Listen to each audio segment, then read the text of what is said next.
நல்ல தகப்பனே, உம்முடைய பிள்ளைகளாய், உம்முடைய புத்திரர்களாய் உமது சமூகத்தில் நாங்கள் நிற்கிறோம். புது உடன்படிக்கையின் ஊழியக்காரராய் இருக்கும்படி நீரே எங்களை தகுதியுள்ளவன் ஆக்கினீர். ஆண்டவர், எங்கள் மூலமாய் நீங்க பேசுங்க, நாங்கள் கேட்கிறோம். ஆண்டவரே, உம்முடைய வார்த்தையை அனுப்பி காரியத்தை வாய்க்க பண்ணுகிறவர். உம்முடைய வார்த்தை ஆவியாயும் ஜீவனாயும் இருக்கிறது. அது எங்கள் வாழ்க்கையில பிரயோஜனத்தை ஆண்டவரே கொடுக்கிறதா இருக்கிறதப்பா. இந்த வார்த்தை எங்க மூலமாய் நீங்க பேசுங்க, எங்க வாழ்க்கையில கிரியை செய்யட்டும். இயேசு கிறிஸ்துவின் நாமத்தில் வார்த்தையை வரவேற்கிறோம் நல்ல பிதாவே, ஆமென். ஹல்லேலூயா. சத்தமா சொல்லலாமா? ஹல்லேலூயா, ஹல்லேலூயா. கர்த்தர் நல்லவர், ஆமென். எத்தனை பேர் சந்தோஷமா இருக்கீங்க? மெய்யாகவே நம்முடைய ஆண்டவராக இயேசு கிறிஸ்து ரொம்ப ரொம்ப நல்லவர். அவர் நம்முடைய வாழ்க்கையிலே நன்மைகளை மட்டுமே செய்கிற நல்ல தேவனாய் இருக்கிறார். அவர் என்னை வாழ வைத்த தெய்வம், அவர் உங்களையும் வாழ வைக்கிறவராகவே இருக்கிறார், ஆமென். ஹல்லேலூயா. இந்த வாசித்த சங்கீதத்தில் 4வது வசனம், கர்த்தாவே, கர்த்தாவே நெற்கத்தி வெள்ளங்களை திருப்புவது போல எங்கள் சிறையிருப்பை திருப்பும். ஆமென், ஆமென், ஆமென். போதும். இதுல இருக்க ஒரே ஒரு வார்த்தையை மாத்திரம் நான் சொல்லி அந்த வார்த்தையோடு சில விஷயங்களை கனெக்ட் பண்ணி உங்களுக்கு விளக்கம் கொடுத்துட்டு இந்த சங்கீதத்தை முடிக்கிறேன். கர்த்தர் நல்லவர், ஆமென். தெற்கத்தி வெள்ளத்தை திருப்புவது போல சிறையிருப்பை திருப்புகிறவர். ஹல்லேலூயா. இதுல திருப்புகிற தேவன் அப்படின்னு தான் பார்க்க போறோம். திருப்பினவர், தெற்கத்தி வெள்ளத்தை திருப்புகிறவர். இந்த விஷயத்தை நீங்க கவனிச்சீங்க அப்படின்னா, ஒரு அணை உடைந்து வெள்ளம் அவ்வளவாக வருகிறது. அந்த வெள்ளத்தை ஒருவனாலும் திருப்ப முடியாது. அது நம்மை நோக்கி பாய்ந்து வருகிற போது இதோட முடிஞ்சிருவோம், இதோட அழிஞ்சிருவோம் நினைத்த நேரத்தில் ஒருவர் அதை திருப்பி மரணத்தை நொடி பொழுதில் வந்த மரணத்தை திருப்பி விட்டார். ஹல்லேலூயா. அந்த விஷயத்தை நம்ம பார்க்க போறோம். திருப்புகிற தேவன். ஹல்லேலூயா. சரி, முதலாவது ஒரு காரியத்தை நான் காண்பிக்கிறேன். ஆதியாகமத்தின் புத்தகம் 8வது அதிகாரம்,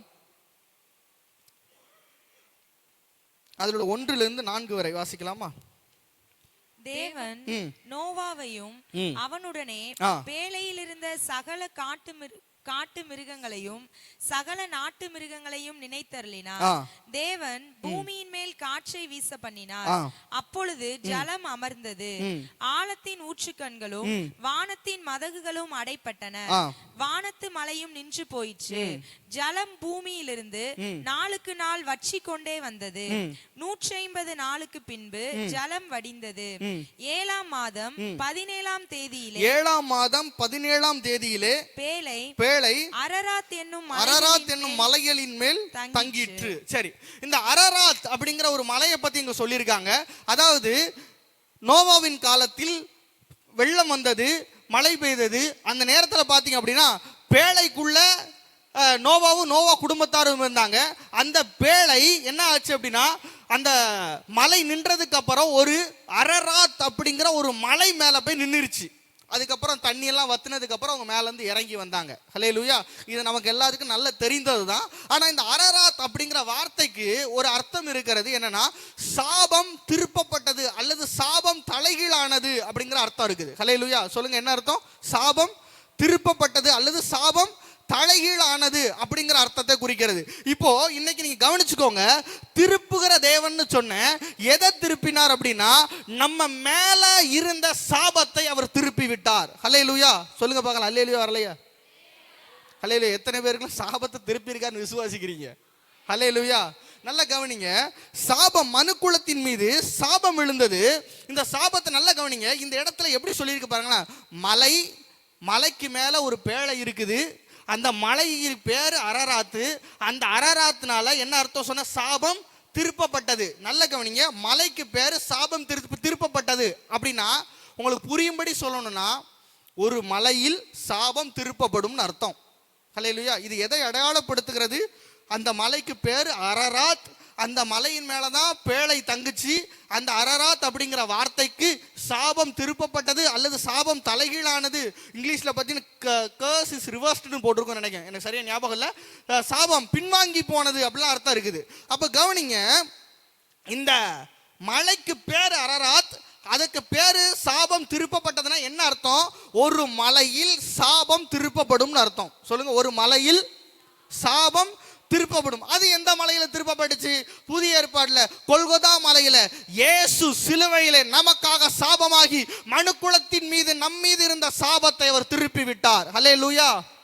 எத்தனை பேர் விசுவாசிங்க? என் சாபத்தை இயேசு திருப்பி விட்டார். வாசிக்கலாமா? கலாத்தியர் 3ஆம் அதிகாரம் 13வது 14வது வசனம்.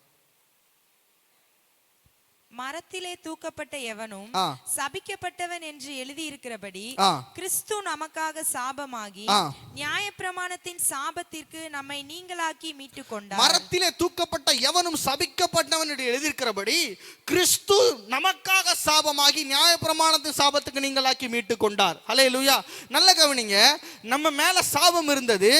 ஆதாமின் விழுகையினால, ஆதாமின் மீறுதலினால மனுக்குலத்தின் மீது இருந்த சாபத்தை, நல்ல கவனிங்க, இயேசு சிலுவையில வாங்கி கொண்டார்.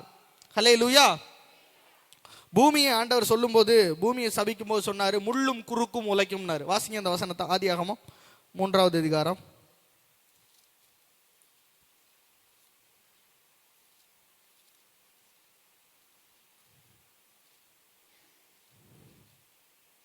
3:18. அது உனக்கு முள்ளும் குறுக்கும் முளைப்பிக்கும். மேலுள்ள வசனத்தை வாசிங்களேன், 17ல இருந்து.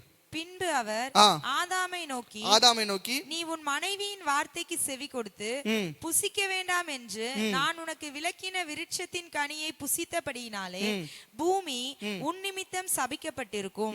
நீ உயிரோடு இருக்கும் நாளெல்லாம் வருத்தத்தோட அதன் பலனை புசிப்பாய். அது உனக்கு முள்ளும் குறுக்கும் முளைக்கும். அது உனக்கு முள்ளும் குறுக்கும் முளைக்கும். அப்படின்னா கவனிங்களேன், இந்த பூமியின் மேல சாபம் வந்த உடனே முள்ளு முளைச்சது, முள்ளு குறுக்குலாம் வந்துச்சு. இந்த முள் எதை அடையாளப்படுத்துகிறதுனா சாபத்தை அடையாளப்படுத்துகிறது. சொல்லுங்க, முள் எதை அடையாளப்படுத்துகிறது? சாபத்தை அடையாளப்படுத்துகிறது. இப்போ நம்ம வாசிச்சோம்ல, கலாத்தியர் 3:13, இயேசு நமக்காக சாபமானார் அப்படின்னா அவர் கல்வாரி சிலுவையில் அடிக்கப்படும் போது இந்த சாபமான முள்முடியை அவர் தலையிலே சூடிக்கொண்டார். ஹல்லேலூயா. நம் மீது இருந்த சாபத்தை மாத்திரமல்ல, பூமியின் மீது இருந்த சாபத்தை கூட இயேசு சிலுவையில வாங்கி கொண்டார். ஹல்லேலூயா. ஹல்லேலூயா. சில பேர் நீங்க நினைக்கலாம், இந்த இடத்துல எனக்கு ஆசீர்வாதமே இல்லை பிரதர். சில பேர்கிட்ட கேட்கும்போது, இந்த ஊர்ல இருக்கிறதுனால ஆசீர்வாதமே இல்லை, அல்லது இந்த இந்த இந்த இடத்துல என் கடை இருந்தனால ஆசீர்வாதமே இல்லை, மாற்ற போறேன். நான் ஒன்று சொல்றேன், இடத்தை பொறுத்து அல்ல உங்க ஆசீர்வாதம். உங்களோடு இருப்பவர் இடத்தையும் ஆசீர்வதிக்க வல்லமை உள்ளவராக இருக்கிறார். ஹல்லேலூயா. நீங்க என்ன நினைக்கிறீங்க தெரியுமா? நான் இங்க இருந்து ஓடி போன ஈசாக்கு நினைச்சான், பஞ்சகாலம் வந்த உடனே எங்க அப்பா எகிப்துக்கு போனாரு, நானும் அப்படியே போயிடலாம். ஆண்டவர் எங்கேயும் போவாத, இருக்க வேண்டிய இடத்துல இருந்தாரு. இருந்த இடத்தை ஆசீர்வாதமாய் மாற்றி கொடுத்தார். ஏன் தெரியுமா? நீங்க நினைக்கிறீங்க நான் இருக்கிற இடம் சபிக்கப்பட்ட இடம், இங்க எப்படி ஆசீர்வதிக்கப்பட முடியும்னு. நான் சொல்றேன், உங்களுடைய சாபத்தை மாத்திரமல்ல, நீங்கள் இருக்கிற இடத்தின் சாபத்தை கூட இயேசு சிலுவையில வாங்கி கொண்டார். ஹல்லேலூயா. நம்ம ஊரை நம்மளை கொண்டு தான் ஆசீர்வதிப்பார். ஆமென். ஏன் நம்மளை ஊருக்கு கொண்டு தூக்கிட்டு வந்திருக்காரு ஆண்டவர்? நம்மளை வச்சு நம்ம ஊர் ஆசீர்வதிக்க தான். ஹல்லேலூயா. கர்த்தர் நல்லவர், அப்படியாக நம்மளை ஆசீர்வதிப்பாராக. இன்னும் மறுபடியும் அந்த கலாத்தியர் 3:13 வாசிங்க.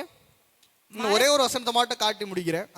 மரத்திலே தூக்கப்பட்ட எவனும் சபிக்கப்பட்டவன் என்று எழுதி இருக்கிறபடி கிறிஸ்து நமக்காக சாபமாகி நியாயப்பிரமாணத்தின் சாபத்திற்கு நம்மை நீங்களாக்கி மீட்டுக் கொண்டார். ஓகே, ஒரே ஒரு சின்ன விஷயத்தை நான் சொல்றேன், நீ வீட்டில் போய் தியானித்து பாருங்க. நேரம் கருதி சீக்கிரம் முடிக்கிறேன். இஸ்ரவேல்ல தேவாலயம் இருந்தது. அந்த தேவாலயத்தில் பார்த்தீங்கன்னா ஒரு பலிபீடம் இருக்கும். கவனிங்க, தேவாலயத்தில் ஒரு பலிபீடம் இருக்கும்.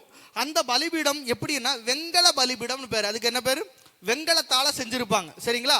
இன்னொரு பலிபீடம் இருக்குது, அது கல் பலிபீடம். அந்த பலிபீடம் எங்க இருக்கு? மலைக்கு மேல உளிப்படாத சுத்தமான கல்லுனால என்ன பண்ணிருப்பாங்க? செஞ்சு வச்சிருப்பாங்க. புரியுதா சொல்றது? ஒரு பலிபீடம் தேவாலயத்தில் இருக்கும், இன்னொரு பலிபீடம் மலை மேல இருக்கும். ஹல்லேலூயா. மறுபடியும் சொல்றேன், ஒரு பலிபீடம் தேவாலயத்தில் இருக்கும், இன்னொரு பலிபீடம் மலை மேல இருக்கும்.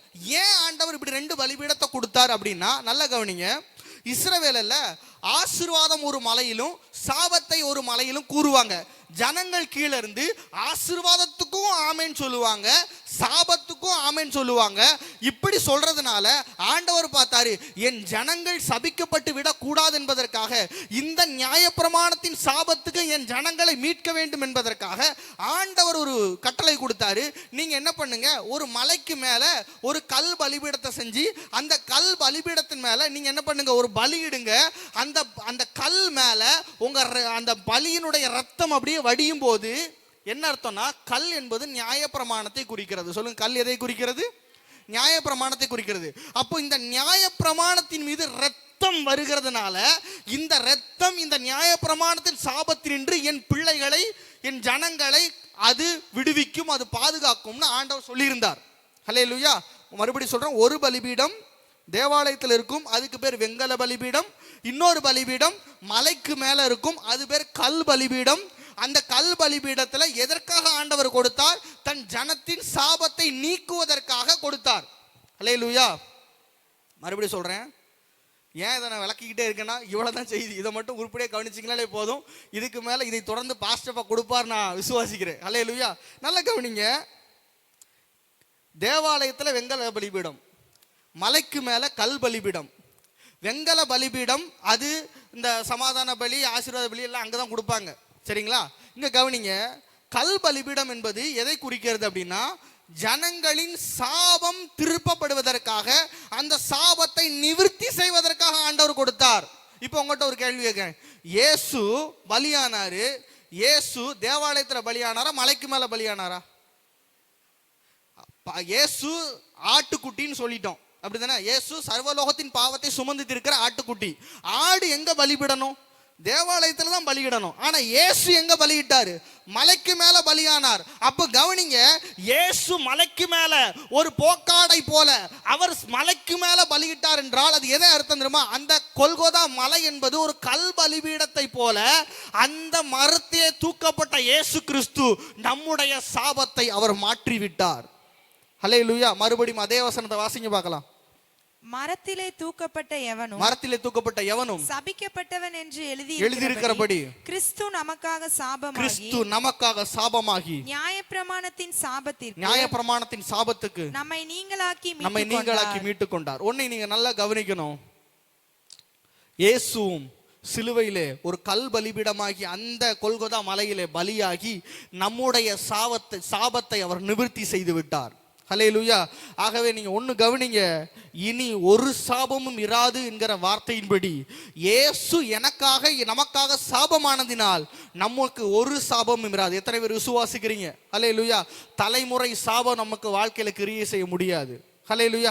எங்க தலைமுறையா இந்த சாபம் இருந்துச்சு, எங்க தலைமுறையா இந்த வியாதி இருந்துச்சு, எங்க தலைமுறையா இந்த காரியம் இருந்துச்சு, அது என்னை பாதித்துருமோன்னு பயமா இருக்குன்னு நீங்க நினைப்பீங்கன்னா தலைமுறை சாபமும் அல்ல, எந்த சாபமும் இல்ல.